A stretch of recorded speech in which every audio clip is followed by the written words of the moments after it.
Eu não acho que dê para dizer que os evangélicos são o maior problema do Brasil. O Brasil tem muito problema. Assim como existe muito evangélico, que é gente que trabalha, que tem família, que cuida de coisa, que faz, sabe? Que não é problema.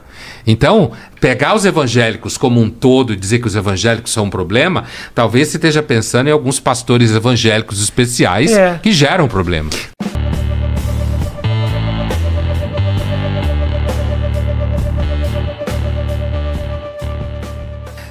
Mas esse núcleo evangélico na população brasileira representa duas coisas que dá medo em muita gente. Conservadorismo moral, em termos de comportamento. Um certo endurecimento da visão de como as pessoas devem viver, que muita gente tem medo, certo? Quando eu digo essa muita gente, é principalmente gente que circula pelo mundo da inteligência, que produz conteúdo, que vocês leem, veem na televisão ou ouvem na faculdade, né? E outra coisa, representa uma tendência ao que a gente chama de liberalismo popular. E os evangélicos, como os protestantes, tendem a acreditar que as pessoas não devem ganhar se elas não trabalharam por isso. Isso é a mentalidade de raiz protestante, né? Você ganha aquilo que você faz. E, portanto, há uma tendência a um discurso de diminuição do Estado. Duas coisas juntas que dá medo em muita gente. Conservadorismo moral, portanto, discurso centrado na família, discurso de redução de certas questões que têm a ver com comportamento, sexualidade, por exemplo, certo? E ao lado disso, um discurso do tipo assim: você trabalhou, você merece, você não trabalhou, não me enche o saco. E isso significa uma certa crítica à ajuda social, gasto social, certo? Né? Uma valorização, inclusive, da vida dentro da igreja e não da vida dependente do Estado, né?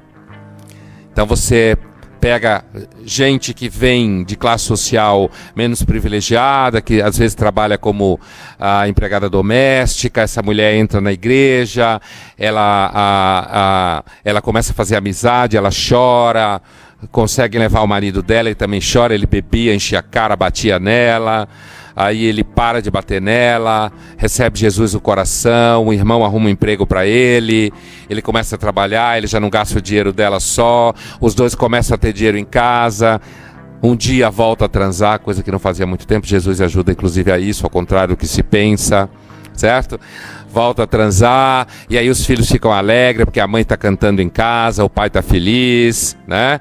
Aí eles ganham o que fazer no final de semana, a igreja propicia sociabilidade, ganha cidadania dentro da igreja, né? Eles tomam decisões, pagam dízimo, mas os ricos pagam terapia, 300, 400 reais a hora para o terapeuta falar né?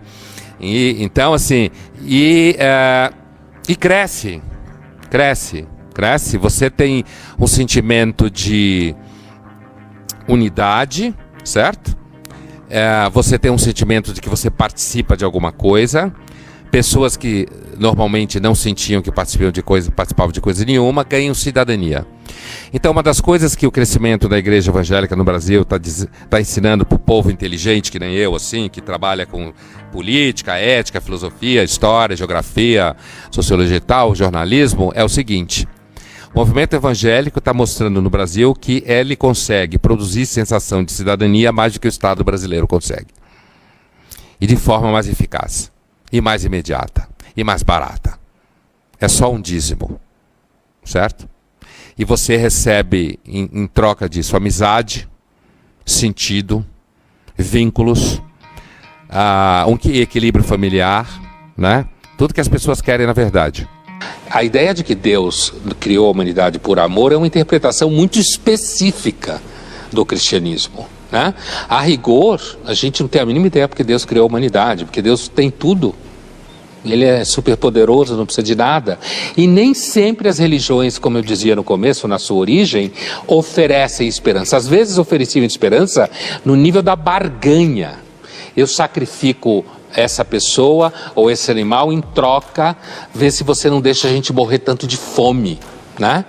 Então, a relação entre religião e otimismo é uma relação histórica em alguns momentos e mais recentemente, digamos 2000 anos, e principalmente no último século, a religião precisa ser otimista. Porque se ela não for, ela não atrai. Ninguém hoje quer papo de alguém que diga: você é pecador, você vai para o inferno. Não, você quer ser feliz, né?